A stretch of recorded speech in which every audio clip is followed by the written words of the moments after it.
Okay बच्चों, तो आज मैं रिफ्रैक्टिव इंडेक्स को ही आगे कंटिन्यू करके नेक्स्ट लेक्चर बनाती हूँ। तो अब आता है हमारे पास रिप्रेजेंटेशन ऑफ रिफ्रैक्टिव इंडेक्स। तो अब जो नेक्स्ट टॉपिक आता है हमारे पास वो आता है representation of refractive index. Representation of refractive index, इसका मतलब ये हुआ कि हम लोग रिफ्रैक्टिव इंडेक्स को किस तरह से रिप्रेजेंट करते हैं, अब हम वो पढ़ेंगे। तो रिफ्रैक्टिव इंडेक्स को रिप्रेजेंट करने के लिए बहुत सारे तरीके हैं। तो इमेजिन करते हैं कि हमारे पास एक रे ऑफ लाइट है जो कि एयर से ग्लास में जा रही है। कहाँ जा रही है? एयर से ग्लास में जा रही है। एयर को हम लोग डिनोट करते हैं ए से और ग्लास को हम लोग डिनोट करते हैं जी से।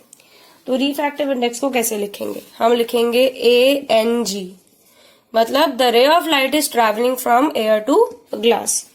ऐसे भी कर सकते हो या फिर ऐसे भी कर सकते हो, the light is travelling from air to glass. या तुम ऐसे भी कर सकते हो AMUG, यहाँ पर हाँ ऐसे। इसका मतलब भी यही हुआ कि the light is travelling from air to glass. या फिर तुम ऐसे भी कर सकते हो, इसका मतलब भी ये हुआ कि the light is travelling from air to glass. इसका मतलब ये हुआ कि रिफ्रैक्टिव इंडेक्स को शो करने के लिए there are so many methods. ठीक है, इससे रिलेटेड कल मैं क्वेश्चंस पूछूंगी तुम लोगों से। कल तुम्हारी लाइव क्लास होगी। सारे के सारे बच्चे 3:30 पर, वही जैसे पहले हुआ था, रेडी रहना। एक छोटी सी लाइव क्लास होगी और वीडियो भी आएगा। मतलब 3:30 बजे से लेकर के 4 बजे तक तो पहले लाइव क्लास होगी और फिर तुम्हारा वीडियो आएगा नेक्स्ट टॉपिक के लिए, या फिर वाइसा वर्सा, जैसे भी होगा, बट कल लाइव क्लास होगी। तो एक चीज ये वाली बात समझ में आ गई। अगर आपसे कोई बोले कि ये क्या है, इसका मतलब ये हुआ कि जो हमारी रे ऑफ लाइट है वो डायमंड से ग्लास में जा रही है। ठीक है, अगर आपसे कोई पूछे इसका क्या मतलब हुआ, इसका मतलब ये हुआ हमारी जो रे ऑफ लाइट है वो एयर से ग्लास में जा रही है। और बाकी के जो क्वेश्चंस होंगे वो तो हम कल करेंगे ही करेंगे। इसके अलावा आता है हमारे पास नेक्स्ट हेडिंग लिखना, another method to find out the refractive index. अब रिफ्रैक्टिव इंडेक्स का तो एक जो फॉर्मूला था वो यही था, sin I upon sin R। इससे हमारे पास रिफ्रैक्टिव इंडेक्स कैलकुलेट होता था, जो हमने कल वाली वीडियो में पढ़ा था। बट रिफ्रैक्टिव इंडेक्स का एक और तरीका होता है, वो होता है वेलोसिटी ऑफ लाइट। वेलोसिटी मतलब speed of light in medium 1, इसके भी क्वेश्चन मैं कल ही करवाऊंगी, divided by velocity of light in medium 2।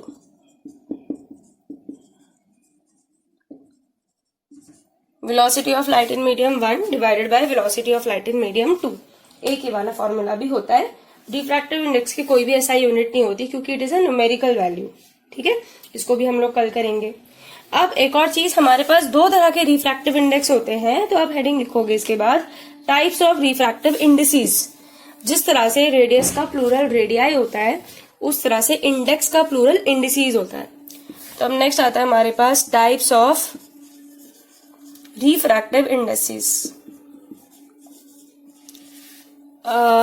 तो 2 टाइप का होता है, इंपॉर्टेंट है ये। एक होता है एब्सोल्यूट रिफ्रैक्टिव इंडेक्स और एक होता है रिलेटिव रिफ्रैक्टिव इंडेक्स। एक होता है एब्सोल्यूट रिफ्रैक्टिव इंडेक्स और एक होता है relative refractive index. Absolute refractive index तब कैलकुलेट करते हैं जब कोई भी रे ऑफ लाइट वैक्यूम से किसी दूसरे मीडियम में जा रही है। अगर मैं कहूं कि calculate the absolute refractive index, इसका मतलब ये हुआ कि the light is travelling from vacuum to that particular medium. और रिलेटिव रिफ्रैक्टिव इंडेक्स में तो कोई भी 2 मीडियम चलेंगे। अब क्या हुआ इस चीज का मतलब, तो ध्यान से समझना। व्हेन अ रे ऑफ लाइट, जब कोई रे ऑफ लाइट वैक्यूम से दूसरे मीडियम में जाती है और जब हम लोग उसका रिफ्रैक्टिव इंडेक्स कैलकुलेट करते हैं, तो उस चीज को हम लोग बोलते हैं एब्सोल्यूट रिफ्रैक्टिव इंडेक्स। और जब कोई रे ऑफ लाइट किसी एक मीडियम से, पहला मीडियम वैक्यूम नहीं होना चाहिए, जैसे एयर से ग्लास में चली गई, ग्लास से वाटर में चली गई, उस केस में जो हम लोग रिफ्रैक्टिव इंडेक्स कैलकुलेट करते हैं उसको हम लोग बोलते हैं रिलेटिव रिफ्रैक्टिव इंडेक्स। इसके बारे में भी हम लोग कल बात करेंगे। ठीक है, और इसके नोट्स में भी दे दूंगी, वो आप नोट कर लेना। इसके क्वेश्चंस हम लोग कल करेंगे। अब मैं तुम्हें थोड़ा लेंस के बारे में बता देती हूँ, ठीक है। अब थोड़ा सा हम लोग लेंस के बारे में पढ़ेंगे। तो लेंस क्या है, लेंस क्या होता है? लेंस बेसिकली एक टुकड़ा होता है, एक ट्रांसपेरेंट ग्लास का, जिसकी जो सरफेस होती है वो स्फेरिकल होती है, ठीक है। कोई भी ग्लास का टुकड़ा ले लो, उसकी सरफेस को कर्व्ड बना दो, उसको हम लोग बोलते हैं लेंस। अब लेंस हमारे पास दो प्रकार के होते हैं। एक होता है कन्वर्जिंग लेंस, वो होता है कॉन्वेक्स, अभी बताऊंगी क्यों। और एक होता है डाइवर्जिंग लेंस। लेंस और मिरर एक दूसरे के बिल्कुल उल्टे चलते हैं। अगर तुम्हें मिरर पता है, मतलब जो प्रॉपर्टीज कॉन्केव मिरर शो करता है वही कॉन्वेक्स लेंस शो करता है, उल्टा होता है। और जो प्रॉपर्टीज कॉन्वेक्स मिरर शो करता है वो कॉन्केव लेंस शो करता है, उल्टा होता है। धीरे धीरे आ जाएगा, इतना मुश्किल नहीं है। और एक और चीज, ऑफलाइन क्लास में वही बच्चों को बुलाऊंगी मैं जो ऑनलाइन क्लास में ध्यान दे रहे हैं। ऐसे नहीं कि कोई भी मुंह उठा करके ऑफलाइन में आ जाएगा। ऑफलाइन क्लास अटेंड करने के लिए you have to be that deserving person कि तुम ऑफलाइन क्लासेस अटेंड कर रहे हो। तो इसलिए ऑनलाइन क्लासेस में ध्यान दोगे तभी ऑफलाइन में आओगे, वरना कोई जरूरत नहीं है। तो अब आता है नेक्स्ट हमारे पास डाइवर्जिंग लेंस। डाइवर्जिंग लेंस होता है आपका कॉन्केव लेंस। अभी समझाऊंगी कन्वर्जिंग और डाइवर्जिंग का क्या मतलब है।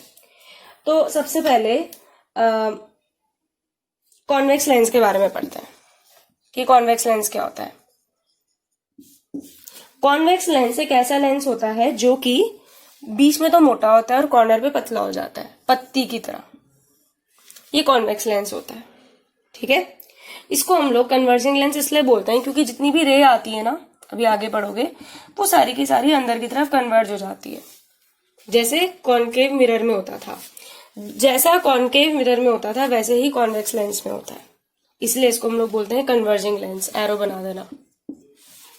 अब नेक्स्ट आता है हमारे पास कॉन्केव लेंस। कॉन्केव लेंस क्या होता है? कॉन्केव लेंस बिल्कुल उल्टा होता है। कॉन्केव लेंस वो लेंस होता है जो कि बीच में पतला होता है, कॉर्नर पे मोटा होता है। ये होता है डाइवर्जिंग लेंस। क्यों? इस पे जो भी रे होती है वो इस तरह से डाइवर्ज हो जाती है, ये भी आगे पढ़ोगे। तो ये जो हमारे पास लेंस होता है वो होता है कॉन्केव लेंस, ठीक है। अब आपको कुछ टर्म्स याद रखनी है जो हम लोग कल वाले लेक्चर में यूज करेंगे। सबसे पहले आता है हमारे पास ऑप्टिकल सेंटर। तो ये अगर हमारे पास लेंस है, इस लेंस का जो सेंटर पॉइंट होता है इसको हम लोग बोलते हैं ऑप्टिकल सेंटर। जैसे मिरर में पोल होता है वैसे ही लेंस में ऑप्टिकल सेंटर होता है, ठीक है। और एक आपको याद रखना चाहिए प्रिंसिपल एक्सिस। चलो ठीक है, ऐसे इसको बना देते हैं ऑप्टिकल सेंटर। ये हो गया आपका प्रिंसिपल एक्सिस। बाकी और आपको डेफिनेशन इतना ज्यादा याद रखने की जरूरत नहीं है, वो पुरानी वाली डेफिनेशन ही है। क्या बोलते हैं, फोकस हो गया, ठीक है, और सेंटर ऑफ कर्वेचर हो गया। बस आपको एक चीज याद रखनी है, मिरर में हम लोग फोकस रखते थे और फोकस के बाद हम लोग सेंटर ऑफ कर्वेचर रखते थे। लेंस में फोकस होता है और जो सेंटर ऑफ कर्वेचर है उसको हम लोग 2F बोलते हैं। बस ये टर्मिनोलॉजी चेंज हो गई, बाकी सारी डेफिनेशन सारी चीजें वो ही है। तो आज हम इतना ही रखते हैं। इसके साथ मैं नोट्स भेज रही हूँ।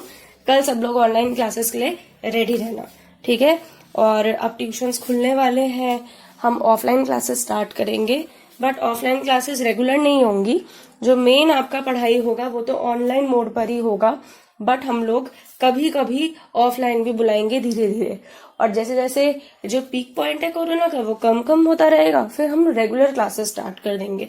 और वैसे भी अब तो हम लोग कोर्स के इस पॉइंट पर आ गए हैं कि इस पॉइंट पे तो लोग घर पे रहना ज्यादा पसंद करते हैं, घर पे रह के बोर्ड की तैयारी करना ज्यादा पसंद करते हैं। तो इसीलिए ऑफलाइन कम होगा, ऑनलाइन ज्यादा होगा। बट ऑफलाइन में भी मैं उन्हीं बच्चों को बुलाऊंगी जो ऑनलाइन रेगुलर रहे हैं, वरना कोई फायदा नहीं है, ठीक है। वरना जो अच्छे बच्चे उनके साथ जस्टिस नहीं होगा। इतना ही रखते हैं, ओके।